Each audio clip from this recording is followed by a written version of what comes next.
안녕하십니까, 홍철기입니다. 오늘은 2025년 3월 5일이고요. 저녁 뉴스 시작하도록 하겠습니다. 한동훈이 아주 멘붕에 빠져버린 것 같습니다. 물론 오전에 나왔던 콜라, 제로콜라 좋아하는 한동훈에게 아주 안 좋은 소식이죠. 남성 탈모를 촉진할 수 있다. 그 기사 내용은 아니고요. 좀 전에 보여드렸으니까요. 자, 오늘 한동훈이가 행사를 열었어요.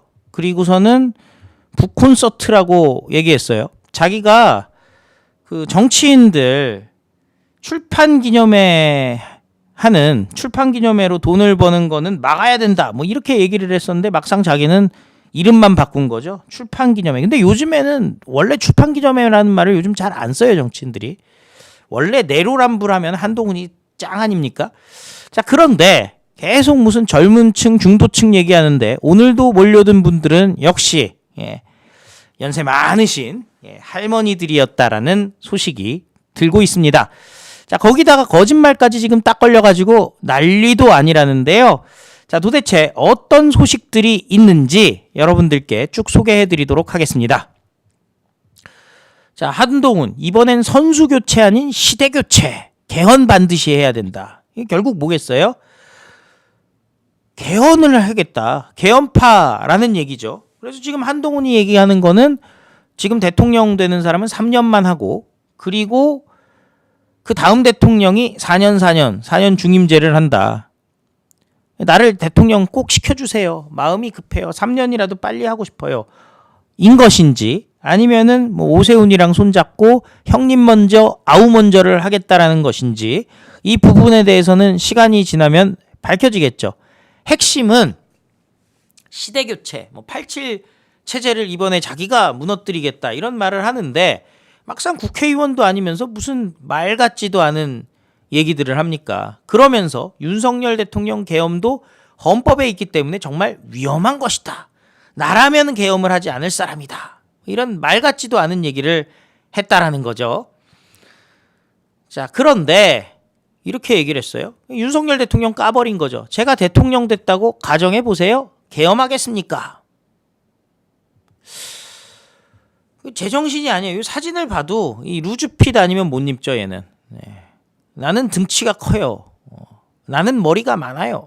이런 것밖에는 안 되는 겁니다. 국민이 먼저입니다. 사람이 먼저입니다. 문재인을 사실 제목을 거의 표절한 수준 아니겠어요? 그러면서 배신자에 대해서 이렇게 얘기합니다. 많은 분이 인간적 인연이 깊었던 대통령을 배신했다는 말을 하는데 그렇게 생각할 수도 있지만 모든 결정이 이 나라가 어떻게 가야 하고 이 시점에 어떻게 하는 것이 도움이 되는지 위주로 생각해야 된다라면서 제가 대통령과 다른 생각을 보인 것은 김건희 여사, 의료 사태, 명태균 문제, 이종섭, 김경수 복권 문제 이 정도라면서 그건 명백히 대통령이 잘못 판단했던 것이다. 자, 의료 사태라고 얘기를 했는데 의대 증원 문제 얘기죠.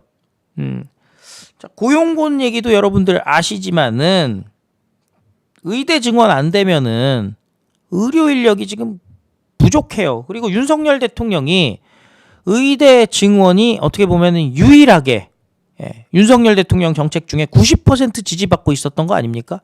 근데 그걸 명백히 반대한다고요? 명백히 잘못됐다고요? 그래서 한동훈이가 저 난리를 치다가 어떤 일이 벌어졌습니까?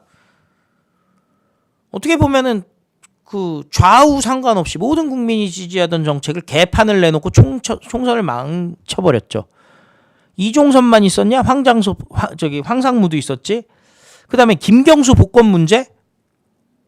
야, 사면은 네가 시켜놓고서는 김경수 복권 안 된다고? 저건 뭐예요? 김경수 복권 시켰지만 보수의 수많은 인사들을 동시에 사면 복권을 함으로써 보수 인사들의 명예회복과 그 정치활동 재개, 시민사회활동 재개를 가능하게 했던 거 아니겠습니까? 김건희 여사 문제요? 검찰이 수사를 몇 년씩 했는데 문제가 없어. 근데 계속 무슨 제3지역에서 경호 때문에 조사한 것도 난리치고 기소 안 한다고 하니까 그것도 국민 눈높이에 맞지 않는다고 난리를 치고 네가 현직 검사냐? 그러면서 87 체제의 문을 닫는 역할을 자기가 하겠다는 겁니다. 새 시대를 준비할 사람은 희생의 정신, 임기 단축을 정신을 다짐하고 국민에게 약속해야 된다. 그랬다는데요. 자, 여기 이제 배신자들 명단이 딱 나왔어요. 현역 의원 16명이라는데 김태호, 정성국, 우재준, 진종호, 박정훈, 배현진, 고동진, 김상욱, 김예지, 김소희, 곽규택, 정연욱, 박정하, 안상훈, 김건희입니다. 참고로 김상욱은 친한계 단톡방에서 쫓겨났다라고 알려져 있어요. 그 이유는 뭐겠어요, 여러분들? 광주 세이브 집회에 대해서 사과하겠다, 광주 가서 이래가지고 나가달라 한 건데 사실은 한동훈이랑 붙어 있는 거죠. 그럼 이건 뭐겠어요, 여러분들? 한동훈이 세이브 쪽에다가, 한동훈계가 세이브 쪽에다가 화해 제스처를 날렸다라고 볼 수 있죠. 그러니까 이거는 소위 말하는 아스팔트, 광화문과는 같이 갈 수 없지만은 세이브와는 같이 갈 수 있다라는 그 한동훈계의 의지를 보여준 겁니다. 근데 정말 나쁜 건 뭐냐면은 이거예요.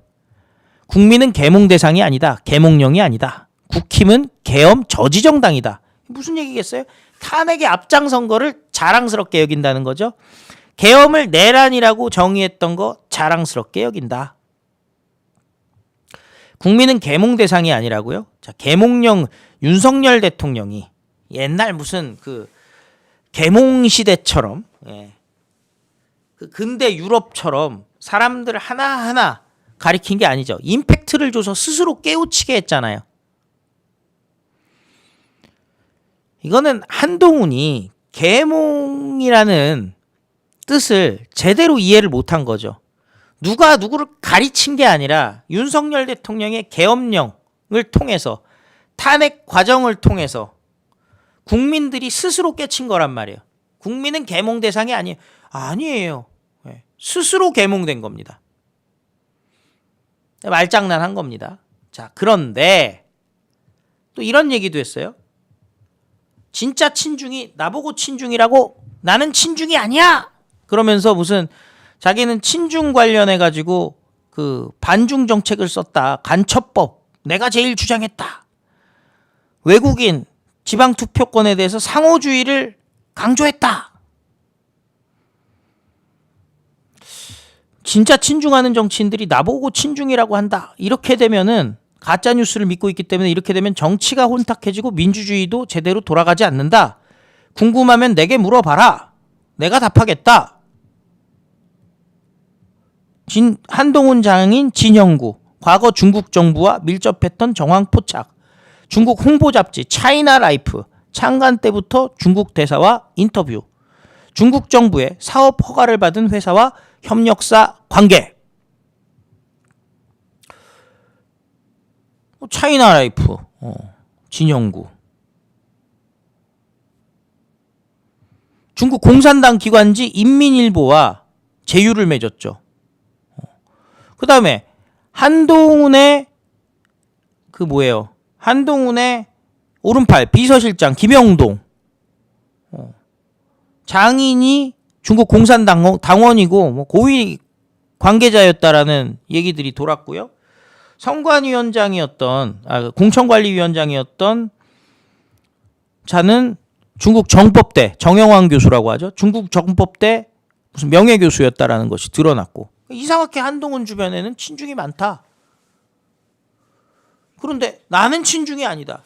친중에 둘러싸여 있지만은, 친중과의 관계를 끊지는 못하지만 나는 친중이 아니다. 무슨 말 같지도 않은 소리예요, 여러분들. 거기다가 지금 이게 사설이 대전일보에서 나왔어요. 한동훈 자서전 분명히 짚고 넘어간 충남북지사. 충남북지사는 탄핵에 찬성한 적이 없는데, 김태흠 충남지사, 김영환 충북지사 탄핵에 찬성한 적이 없는데 지금 한동훈이 논쟁의 원인을 제공했다는 겁니다. 김태흠 충남지사, 김영환 충북지사까지 집어넣는데 오세훈이 이선 후퇴안에서 탄핵이 필요하다는 강경 입장으로 바뀌었다는 겁니다. 탄핵에 찬성한 적이 없는 충남북지사 입장에서는 발끈할 수밖에 없다는 거죠. 김태흠 지사 사실이 아니다. 날조이자 왜곡이다. 탄핵을 찬성한 일이 결코 없고 일관되게 반대해왔다. 김영환 충북지사, 한동훈이가 언론 보도를 인용해 제가 탄핵에 찬성한 것처럼 글을 쓴 것 같은데 저는 표결을 하자라고 얘기한 것뿐이다. 그러자 한동훈 측 당시에는 정정보도 요청도 하지 않다가 이제 와서 말을 바꾸는 것은 당당하지 못하다.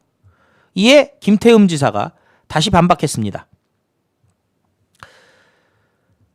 자, 결국에는 탄핵 표결을 해보자, 표결로 결정하자를 찬성으로 호도하면 안 되겠죠. 이거야. 국민의힘이 똘똘 뭉쳤으면은 탄핵 부결이 됐겠죠.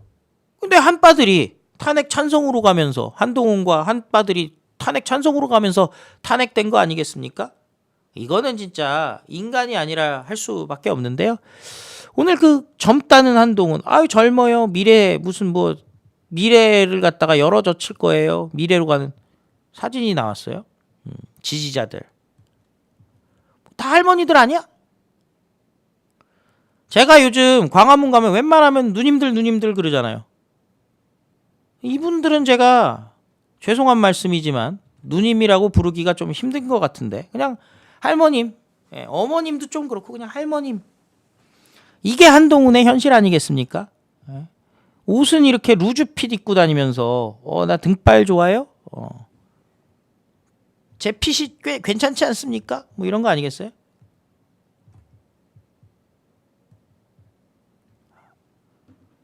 무슨 로브도 아니고 뭐 어떻게 해야 될지 모르겠어요. 자, 이런 와중에 정신 차려야 될 사람이 있어요. 자, 홍준표의 말은 다 들어봐야 됩니다. 대통령 임기 3년 국민들이 안 뽑는다. 수천억을 들여가지고 3년짜리 대통령을 왜 뽑냐? 그러면서도 또 뭐라고 해요? 사전투표 폐지하면 안 돼요. 홍준표는 사전투표 찬성론자예요, 여러분들. 자, 그러면서 마음은 콩밭에 가 있습니다. 또 이사해야 하나 생각에 심란. 조기 대선 가능성. 나는 노마드다.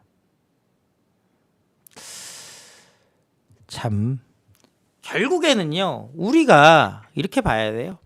조기 대선 세력과 대통령 직무복귀 나눠서 봐야 되는 거죠. 조기 대선은 없다. 조기 총선만 있다. 조기 총선과 조기 대선 나눠서 봐야 되는 겁니다. 홍준표나 한동훈이나 50보 100보가 되고 있는 상황입니다. 다들 김칫국이나 마시라고 하고요. 제로콜라는 끊어야 추가적인 탈모를 막을 수 있다 정도만 조언을 하고 싶습니다. 그리고요. 그냥 이왕에 이렇게 된 상황에서 한동훈이 국민의힘에서 정치를 계속 한다는 것 자체가 잘못된 거 아니겠습니까? 한동훈은 정치를 그만두던가 아니면은 민주당으로 가는 게 맞다고 생각하는데 여러분들은 어떻게 생각하십니까? 자, 우리는 이 계엄 그리고 탄핵을 이끌어낸 한동훈을 박살내는 것만이 대한민국을 바로 세우는 길이라고 생각하는데요. 여러분들은 어떻게 생각하십니까? 탄핵, 무효, 기각 마지막까지 끝까지 싸우기 위해서는요. 3월 8일 광화문으로 모두 모여주시기 바랍니다. 부정선거 운동을 열심히 민경욱 의원이 세이브 코리아에서 배척을 받았다던데 이번에 광화문으로 연설을 온다 라는 소식이 들려왔습니다. 우리는요 한 입으로 두 말하면 안 되는 겁니다. 대통령은 분명히 부정선거를 척결하자고 계엄령을 했는데 너무 부정선거에 대해서 강성으로 얘기하기 때문에 연단에 못 세우겠습니다. 그런 그 이율배반적인 이게 결국엔 조기 대선 세력이니까 그런 거 아니겠습니까? 그런 자들 우리가 끝장을 내야 된다는 생각이 듭니다. 구독과 좋아요, 특히 구독 중요합니다. 많이들 구독해 주세요. 구독 안 하고 보시는 분들. 자, 다 같이 외치겠습니다. 우리는 승리합니다. 또 뵙겠습니다. 안녕히 계세요.